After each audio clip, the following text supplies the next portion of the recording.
怎么理解当时巴黎画派的那些画？其实你要把它当做一次伟大的绘画复兴在理解。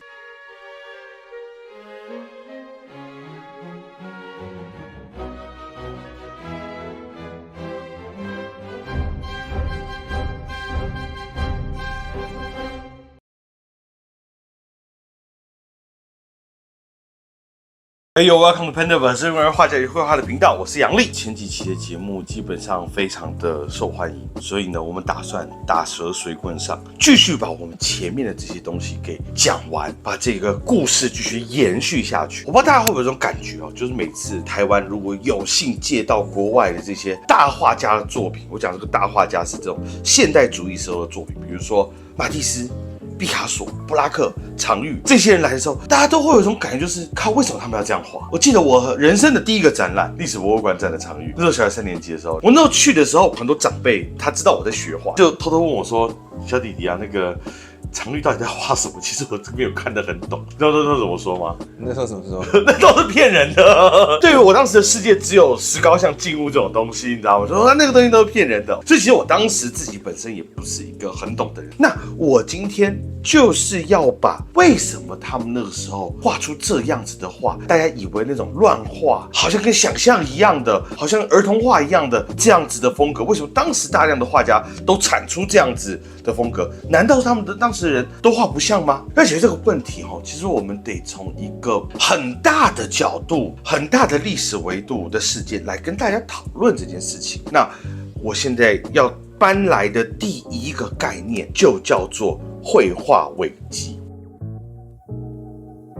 什么东西是危机？比如说在数学上面有那个第一次数学的危机，就是毕达哥拉斯发明勾股定理的那一个人的一个学生，突然发现说这个东西除一除会出现无理数，而当时毕达哥拉斯认为不可以出现无理数这样的状况，最后他们就把这个人给沉到河里面去了。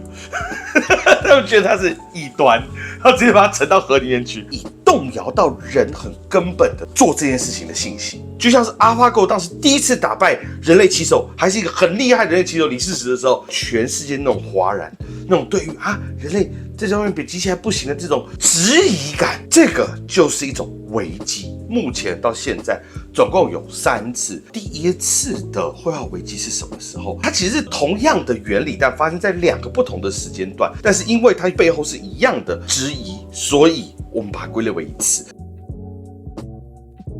第一次其实最早就是柏拉图讲什么是写实那一集，就讲说为什么那个时候在柏拉图时期认为，如果我有理想国，我要把艺术家赶出去，因为我们现在的世界本身就是对真理世界的一个模仿，而艺术家你又来模仿这个世界，你等于是模仿对于真理世界的模仿，所以是一个更加拙劣、更加失真，让人搞不清楚真相的模仿。这个危机在柏拉图的时代就其实已经种在人们心目当中了。后来真正爆发的时候，其实是当时那个东西罗马的时候的圣像毁灭运动。当时他们在摧毁很多圣像，因为他们觉得第一个，我们教育就是规定不可以有偶像，再来所有的偶像出来的时候都是对于我们对于主的一种很不好的一种仿造、模仿等等。可是但当时人又面临一个很奇怪的煎熬，尤其是画家，就是当时教廷也发现，东罗马、西罗马这2个教会都发现图像是一个很好传达教义的工具，因为各位当时的文盲率很高，所以你与其在那边说半天还无法变成文字，因为文字大家看不懂的时候，最厉害的就是我画一幅画，让所有人都能懂的画。那当时爆发的这个圣像毁灭运动，其实就摧毁了当时很多的这个雕像，很多的圣像都是被砸掉、摧毁，然后画像没有的。还记得前阵子阿富汗塔利班重新上台，因为伊斯兰的教义当中也禁止偶像崇拜，所以他们颁布了这种就是偶像崇拜摧毁法。所以像什么卖鱼有那个鱼的图片有没有？头就被涂掉，然后那个模特儿在那看，然后那个头眼睛全部被涂黑。这就是一个从宗教、从哲学观出现的对于绘画，乃至于甚至对于图像本身的否定。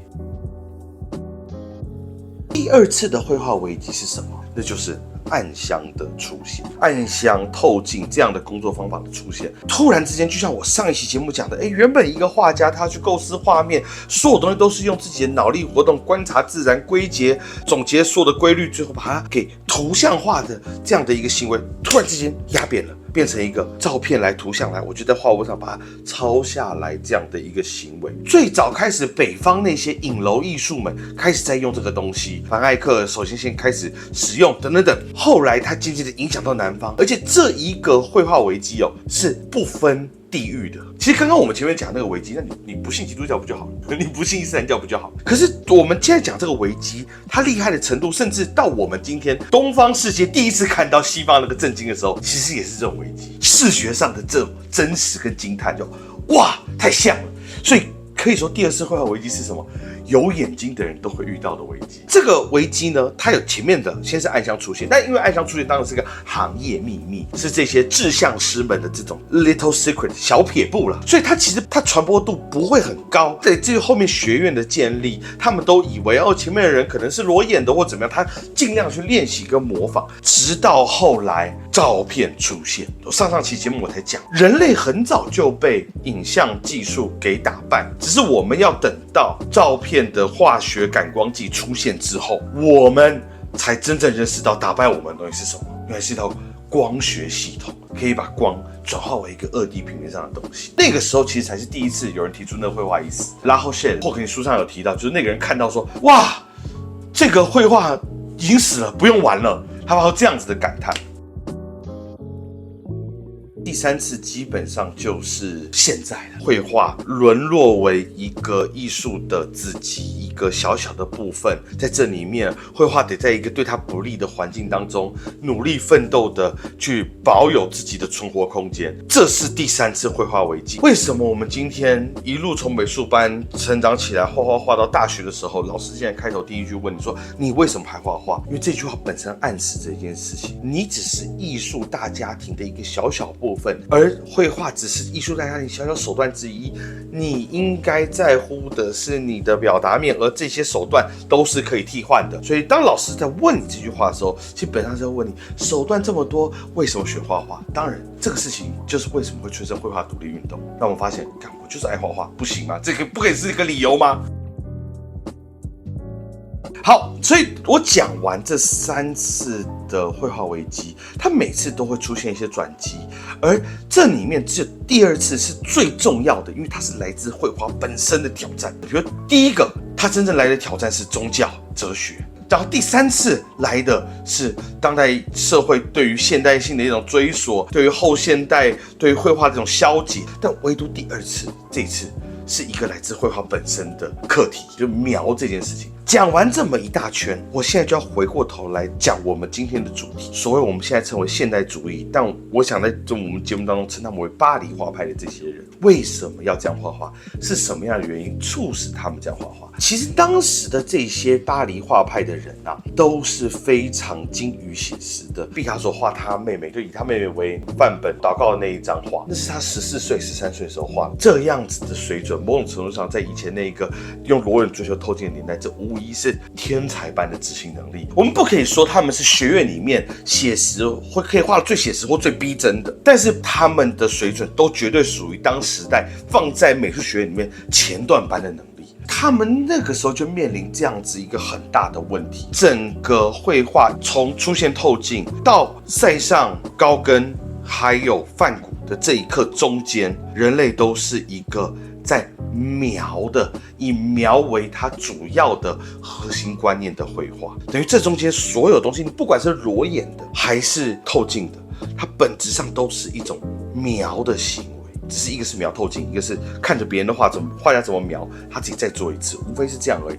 到了后印象派，就塞尚、高更、梵谷出现之后，人类的绘画才被洞开了一个新的可能性。西欧的文明终于在这一刻开始不再为描写而画画。因为很简单，这件事情古人做过了，机器做过了，大部分人都做过了。而他们发现这个新蓝海本身是什么？就是他们在追求一种更自由的，同时更具有表现力，更在乎绘画本身这个形式的一种探讨。从描写到表现，这就是这里面最大的一个转捩点。我们可以很武断的说啦，在古代这边是描写，那到了抽象表现主义这边是极端的抽象。其实中间我们不管看的所谓的野兽派、毕卡索的立体派，还是什么纳比派，它们本质上都是一种以表现为核心的一种绘画风格。那一个开始，人类在追问的就是什么是我看到对象以外的那个新感受，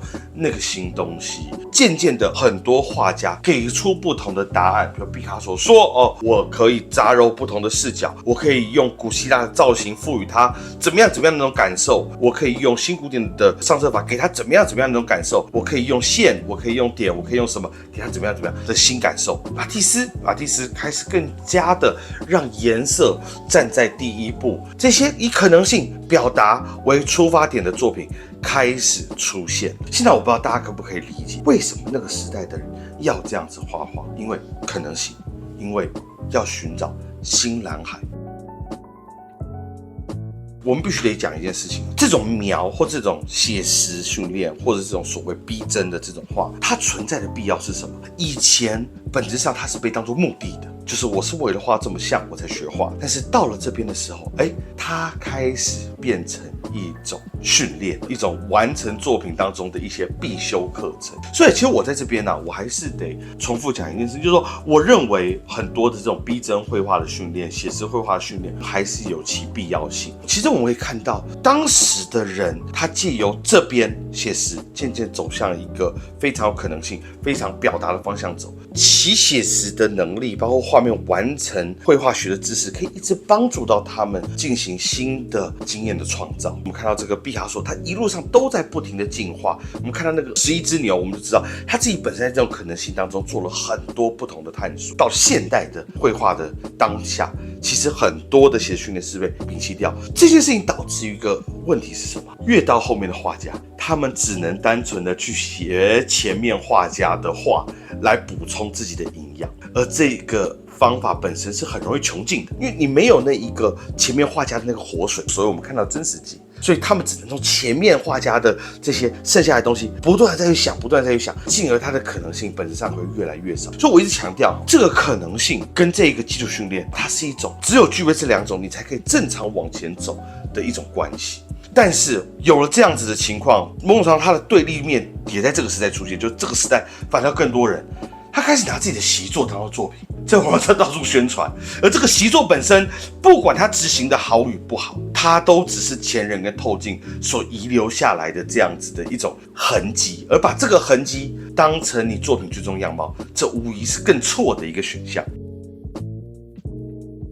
所以我们讲完这个东西我们可以知道，当时巴黎画派其实它更加核心的事情是，它是一个很伟大的绘画复兴。他们借由找到了绘画的新蓝海，一下子帮前面这些长久以来被影像、光学仪器所禁锢的绘画推到一边，并且找到一个可以无限繁衍、无限升值下去的一种无限杂交、无限可能的一种新方向。所以各位怎么理解当时巴黎画派的那些画？其实你要把它当做一次伟大的绘画复兴在理解。可以说，没有他们做这样的事情，基本上绘画是没办法得到拯救，而我们梦程上还会一辈子被困在那一个匠人领域当中，走不出来，从可能性之子沦为一个每天为志向而繁忙的一个工匠。而且我必须强调，我这一集讲绘画复兴，其实有一个很重要的理由，这个理由是因为我们以前很喜欢用很多名字指称这群在巴黎当时最先进的画家们，